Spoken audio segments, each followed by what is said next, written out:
किराएदार बेटा। उठ जा नालायक, सुबह के 8 बजने को है। तुझे एग्जाम नहीं देना क्या? थोड़ी देर और सोने दीजिए ना पापा। तू उठता या फिर मैं तेरे ऊपर पानी फेंकूं? रोज गधों की तरह सोता रहता है, पेपर की कोई टेंशन ही नहीं है। और एक हमारा समय था जब हम पेपर में फेल होने के डर से रात भर पढ़ा करते थे, सो ही नहीं पाते थे। तो क्या अब आप उसका बदला मुझसे लेंगे? मैं 15 मिनट बाद उठ जाऊंगा, आप प्लीज जाइए, मुझे डिस्टर्ब मत कीजिए। इतना कहकर रौनक रजाई ढककर फिर से सो जाता है। तू ऐसा नहीं मानेगा, रुक मैं अभी पानी लेकर आता हूं। बस फिर क्या था, इतना कहकर वो भागते हुए बाथरूम में जाते हैं और पानी की एक बड़ी सी बाल्टी लाकर रौनक के ऊपर फेंक देते हैं। पानी पड़ते ही रौनक झट से उठ जाता है। ये आपने क्या किया पापा? अब तो उठेगा नहीं तो यही करना पड़ेगा ना। वैसे थैंक्स डैड, आपके कारण ना अब मुझे नहाने की भी जरूरत नहीं पड़ेगी। चलिए अब आप माँ से बोलकर मेरे कपड़े निकलवा दीजिए, तब तक मैं ब्रश कर लेता हूँ। वैसे कल ना आप एक काम और करना, नहलाने के साथ साथ मुझे ब्रश भी करवा देना। ये ब्रश करने में ना मुझे बहुत आलस आता है। रौनक की बातों से अरविंद का मुंह खुला का खुला रह जाता है। वो अपनी पत्नी कमला के पास जाता है और रौनक की हरकतों के बारे में बताता है, जिसे सुन उसकी पत्नी हंसने लगती है। तुम अपने बेटे को समझाने के बजाय हंस रही हो। रौनक बच्चा है, धीरे धीरे सुधर जाएगा, आप क्यों उसके पीछे पड़े रहते हो? अभी नहीं सुधरेगा तो कब सुधरेगा? 10वीं क्लास में है रौनक, वो अब कोई बच्चा नहीं रहा। अरविंद की इतना बोलते ही वहां रौनक भी आ जाता है।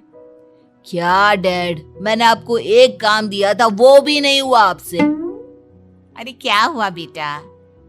माँ, मैंने डैड से बोला था कि वो आपको बोलकर मेरे स्कूल की यूनिफॉर्म निकाल दे, लेकिन मेरे पीछे पड़ने के अलावा इनसे एक काम ढंग से नहीं होता।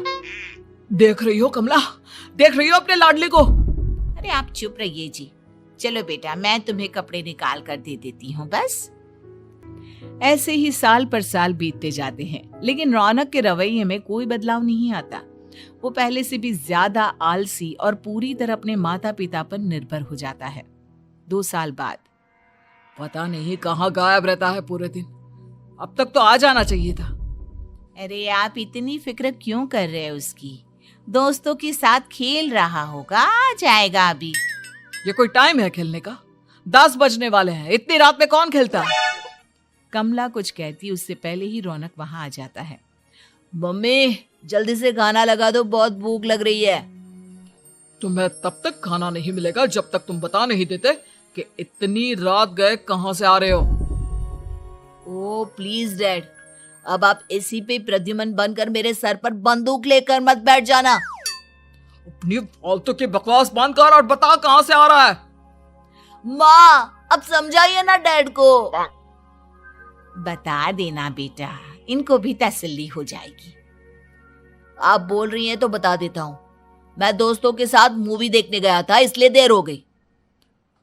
तो इन सब चीजों में मेरे पैसे उड़ाता है। कभी 1 रुपया कमाने के बारे में सोचा है तूने? जब देखो हवा की तरह पैसे उड़ाता रहता है।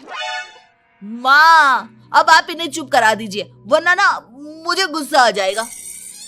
अच्छा क्या कर लेगा? बता ना क्या कर लेगा तू? वैसे बात तो ठीक ही है, मैं कर ही क्या सकता हूँ, पैसे तो फिर भी मैं आपसे ही मांगूंगा ना।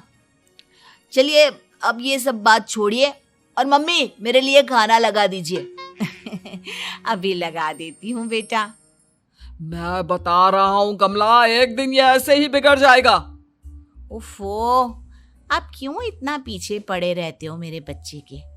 बात की बाद में देखेंगे, अभी आप शांति से उसे खाना खाने देंगे।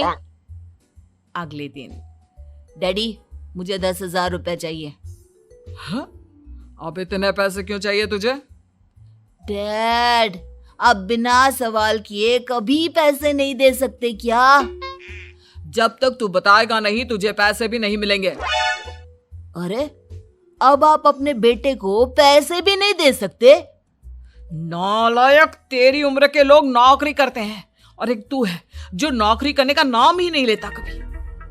आप लोगों के होते हुए भला मैं नौकरी क्यों करूं? अरे हम कब तक पैसे देंगे तुझे? तुझे भी तो अपने पैरों पर खड़ा होना होगा ना। कौन सा उधार के पैरों पर खड़ा हूं? अपने ही तो पैरों पर खड़ा हूं मैं। इसी तरह रौनक दिन प्रतिदिन लापरवाह होता जाता है। उसकी लापरवाही को देखते हुए अरविंद और कमला अपने बेटे की शादी कराने का फैसला लेते हैं और 1 महीने के अंदर अंदर ही रौनक की शादी मेघा नाम की लड़की से करा देते हैं। शादी के कुछ दिन बाद, रौनक, मुझे एक अच्छी सी साड़ी चाहिए, आप ला दोगी ना? हाँ, क्यों नहीं। कितने तक की आती है साड़ी? यही करीब 5,000 तक की। तुम चिंता मत करो, मैं आज ही डैडी से पैसे मांगकर तुम्हारे लिए साड़ी ले आऊंगा। आप कब तक ऐसे ही अपने पापा से पैसे मांगते रहेंगी? कोई अच्छी सी नौकरी क्यों नहीं कर लेते आप? अरे डैड के होते हुए मुझे नौकरी करने की जरूरत ही क्या है? पर आप ऐसे कब तक उनसे पैसे मांगते रहेंगे? कुछ आपको अपने दम पर भी तो करना होगा ना। अब तुम भी बाकी लोगों की तरह मुझे ज्ञान देना शुरू मत कर देना। साड़ी चाहिए ना तुम्हें, मिल जाएगी बस। इतना कहकर रौनक अपने पिता से पैसे मांगने चला जाता है।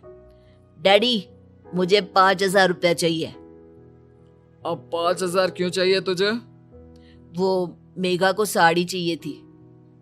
अरविंद आगे बिना कुछ कहे चुपचाप उसे पैसे निकाल कर दे देता है।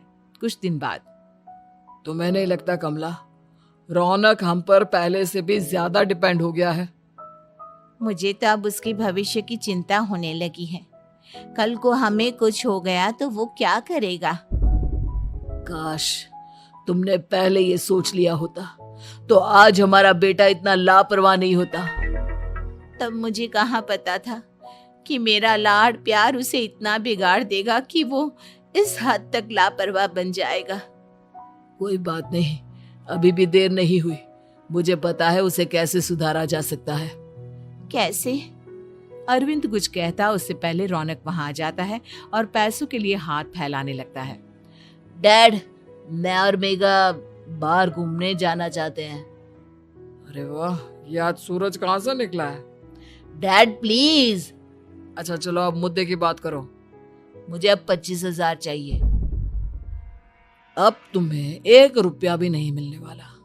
अगर तुम्हें पैसों की इतनी ही जरूरत है तो कोई ढंग की नौकरी कर लो। मम्मी, आप कुछ कहिए ना डैड को। बेटा, वो गलत क्या बोल रहे हैं? ये सब हम तेरे भले के लिए ही तो कर रहे हैं। मम्मा, मैंने बताया ना आपको, मुझे नहीं करनी कोई जॉब वॉब। तो ठीक है, निकल जाओ हमारे घर से।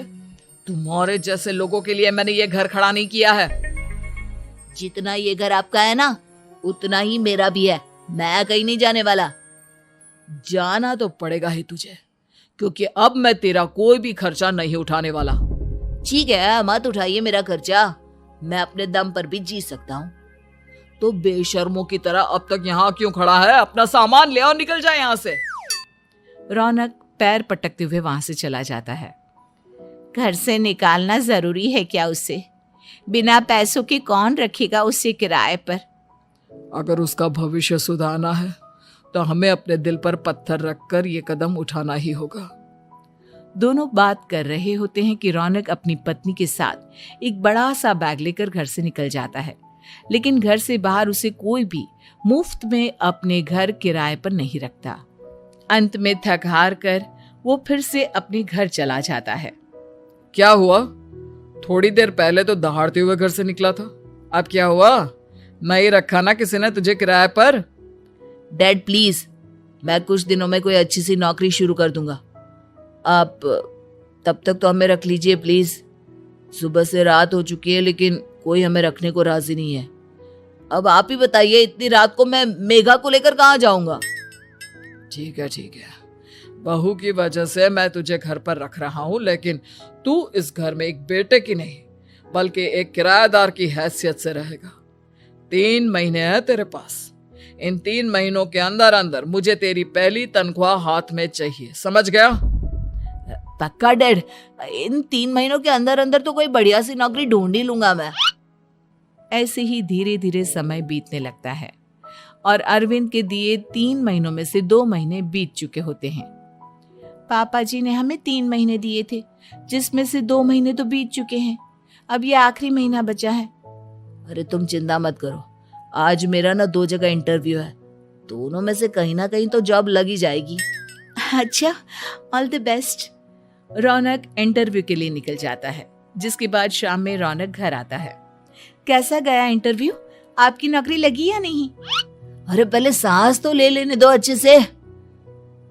बताइए ना, मुझसे तो जरा भी इंतजार नहीं हो रहा है। वो दरअसल बात यह है कि मेरी नौकरी तो लग चुकी है, लेकिन पैसे बहुत कम है। कितने पैसे हैं? 15,000। इतने में अरविंद और कमला मिठाई का डिब्बा लेकर आ जाते हैं। बधाई हो बेटा। हम जानते थे तेरी जॉब जरूर लगेगी। लेकिन मेरी सैलरी बहुत कम है मम्मा। कम है तो क्या हुआ, धीरे धीरे बढ़ जाएगी। हाँ बेटा, हम तो बस चाहते थे कि तू अपने पैरों पर खड़ा हो जाए। मतलब अब आप मुझे घर से नहीं निकालेंगे? नहीं, ये सब हमने तुझे जिम्मेदार इंसान बनाने के लिए किया था। Thank you mummy papa. अगर आप दोनों ऐसा नहीं करते तो मुझे कभी अपनी जिम्मेदारियों का एहसास तक नहीं होता। आज आपने मुझे सिखा दिया कि इंसान का अपने पैरों पर खड़ा होना भी जरूरी होता है। इतना कहकर रौनक झट से अपने माता पिता के गले लग जाता है और अपनी कमाई की पहली तनख्वाह वो अपने माता पिता के हाथ में सौंपता है। इस तरह रौनक एक गैर जिम्मेदार व्यक्ति से एक जिम्मेदार व्यक्ति बन जाता है।